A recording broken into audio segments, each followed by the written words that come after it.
அனைவருக்கும் முதல் வணக்கம். நான் தற்போது உங்கள் முன்னால் பேசி எடுத்துக்கொண்ட தலைப்பு தமிழ். உலக மொழிகளும் இலக்கிய இலக்கண வளமுடையவை. கிரேக்கம், லத்தீன், சீனம், மரபு, சமஸ்கிருதம், தமிழ் முதலியனவாகும். அவற்றில் தமிழ் தவிர ஏனைய மொழிகள் கால வெள்ளத்தில் கரைந்தும் சிதைந்தும் மூல மொழிகள் முற்றிலும் மாறுபட்டும் காணப்படுகின்றன.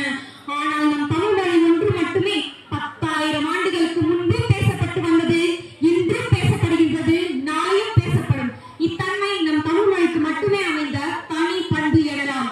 பழையன கழிதலும் புதியன புகுதலும் காலந்தோறும் தன்னை புது பொழுதுடன் வளர்த்துக் கொண்டே வருவது தமிழ் மொழி.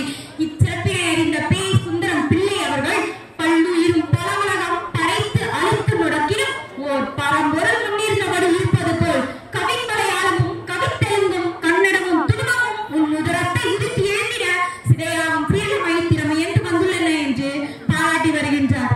பாரதியார் யாம் அறிந்த மொழிகளிலே தமிழ் மொழி போல் இதாவது இன்பம் காணோம் என்கிறார். இனிமை தமிழ் மொழி எமது எமக்கு இன்பம் பெருமை வாய்த்த நமது என்று பாரதிதாசனால் வாயார புகழ்கின்றார். புலவர் பெருமக்கள் பலர் தமிழை பைந்தமிழ், பழந்தமிழ், ஒண்டமிழ், தென்றமிழ் என பலவாறு அடைமொழியாக கொண்டு பாராட்டி வருகின்றனர். தமிழை செம்மொழியாக்கிய நாம் அதனை செல்வ மொழியாகவும் ஆக்குதல் வேண்டும்.